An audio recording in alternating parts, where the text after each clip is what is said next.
हाय। आज हम पढ़ेंगे axillary artery. Axillary artery 3 part में डिवाइडेड है। कैसे? जैसे कि ये एक्सिलरी किसके बेसिस पे? पेक्टोरलिस माइनर मसल के बेसिस पे। ये जैसे एक्सिलरी आर्टरी है और ये पेक्टोरलिस माइनर मसल है। अगर पेक्टोरलिस माइनर मसल इस एक्सिलरी आर्टरी के ऊपर रख दे तो इसके ऊपर वाला पार्ट और नीचे वाला पार्ट और पेक्टोरलिस माइनर के नीचे वाला पार्ट, तो ये 3 पार्ट में डिवाइडेड होती हैं। सुपीरियर, इंफीरियर और पोस्टीरियर। किसके बेसिस पे? पेक्टोरलिस माइनर मसल के बेसिस पे 3 पार्ट में डिवाइडेड होती हैं। एक्सिलरी आर्टरी 3 पार्ट में डिवाइडेड होती है किसकी बेसिस पे? पेक्टोरलिस माइनर मसल के बेसिस पे। पेक्टोरलिस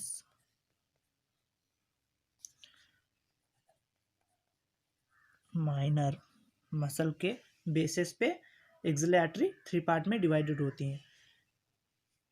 इसका first part,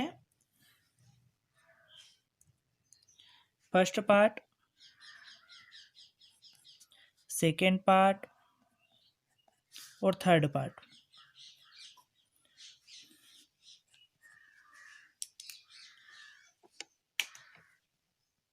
first part, second part और थर्ड पार्ट। फर्स्ट, अब इन तीनों पार्ट से 6 ब्रांचेस निकलती हैं। फर्स्ट पार्ट से 1 ब्रांच निकलती है, सेकेंड पार्ट से 2 ब्रांच निकलती है, थर्ड पार्ट से 3 ब्रांच निकलती है। अब ब्रांच के नाम देखिए। फर्स्ट पार्ट से कौन सी ब्रांच निकलती है? फर्स्ट पार्ट से सुपीरियर,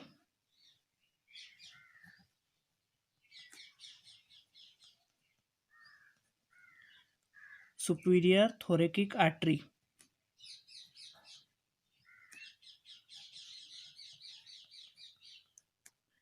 सुपीरियर थोरेकिक आर्टरी एक ब्रांच निकलती है फर्स्ट पार्ट से, उसका नाम है सुपीरियर थोरेकिक आर्टरी।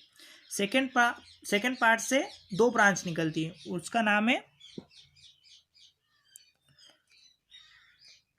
थोरेको एक्रोमियल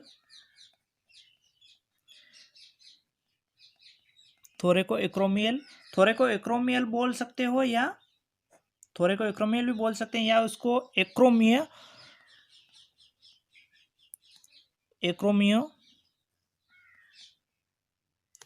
एक्रोमियोथोरेकिक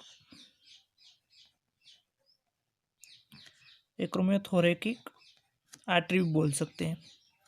कुछ नहीं, थोरेको एक्रोमियल, मैंने एक्रोमियल को आगे ले लिया, थोरेको को पीछे ले लिया, कुछ भी बोल सकते हैं दोनों में से। सेकेंड आर्टरी है, सेकेंड ब्रांच है सेकेंड पार्ट की, lateral थोरेकिक artery.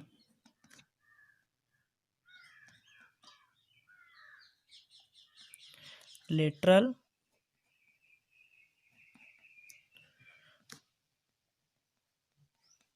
थोरेकिक artery. Third part की 3 ब्रांच होती हैं। सॉरी, सब स्क्यूपुलर, हाँ सब स्क्यूपुलर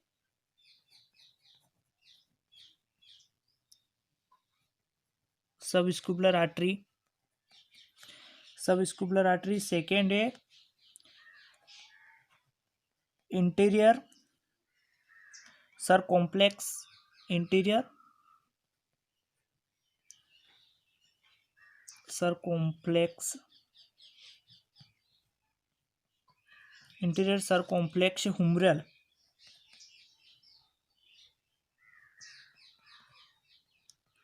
humoral artery.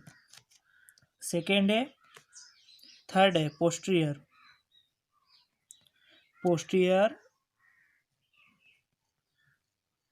सरकॉम्प्लेक्स humoral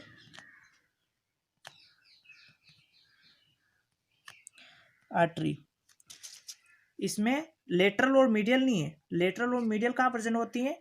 lower limb में लेग में, वहां पर ह्यूमरल फ्यूमरल होती हैं, या ह्यूमरल आर्टरी है वहाँ फ्यूमरल आर्टरी होती हैं, उसमें होती हैं, उसमें पर्जन होते हैं लेटरल और मीडियल, इसमें इंटीरियर पोस्टीरियर। अब सब स्कूपुलर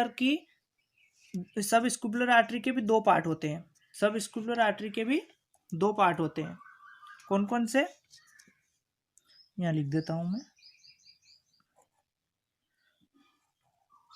सब स्कूपुलर आर्टरी के भी दो पार्ट होते हैं, कौन कौन से? सरकॉम्प्लेक्स स्कूपुलर आर्टरी, सरकॉम्प्लेक्स स्कूपुलर आर्टरी, सब स्कूपुलर आर्टरी। और सेकेंड होती हैं थोरेको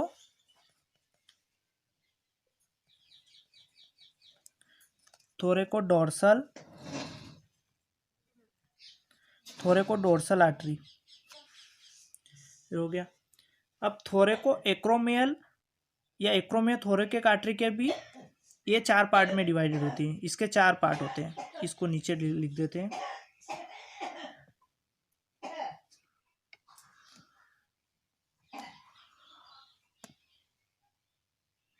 चार पार्ट में डिवाइड होते हैं। इसका एक ट्रिक है, इसको याद करने की, इन चारों पार्ट को याद करने की एक ट्रिक है। जैसे हम याद करते हैं ABCD, यहाँ पर हमें याद करना है ABCD। एक्रोमियल, पेक्टोरिलिस, P का मतलब पेक्टोरिलिस, और C का मतलब क्लेविकुलर, और D का मतलब डेल्टोइड। तो ए एक्रोमियल पार्ट, कौन सा पार्ट है? Acromial part, acromial part. Second है पेक्टोरल बोल सकते हो, पेक्टोरल या ब्रेस्ट, क्योंकि ब्रेस्ट का पर्जन होता है, पेक्टोरल में पर्जन होता है, ये भी काम कर सकता है, ये भी ट्रिक काम कर देगी। ब्रेस्ट कहाँ पर्जन होता है? पेक्टोरल में पर्जन होता है, पेक्टोरल ब्रेस्ट पार्ट। थर्ड है क्लेविकुलर पार्ट। थर्ड है डेल्टोइड पार्ट।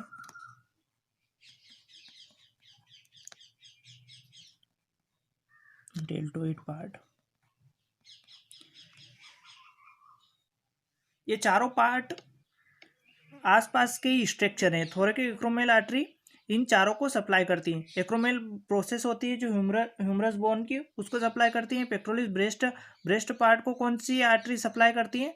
ब्लड सप्लाई करती है। थोरेकिक एक्रोमियल आर्टरी ही सप्लाई करती है। अगर ब्रेस्ट का ब्लड सप्लाई पढ़ेंगे हम तो यही आएगा, थोरेकिक एक्रोमियल आर्टरी ही आएगी इसमें। क्लेविकुलर को सप्लाई करती है, डेल्टोइड मसल्स को सप्लाई करती है। All over structure of axillary artery.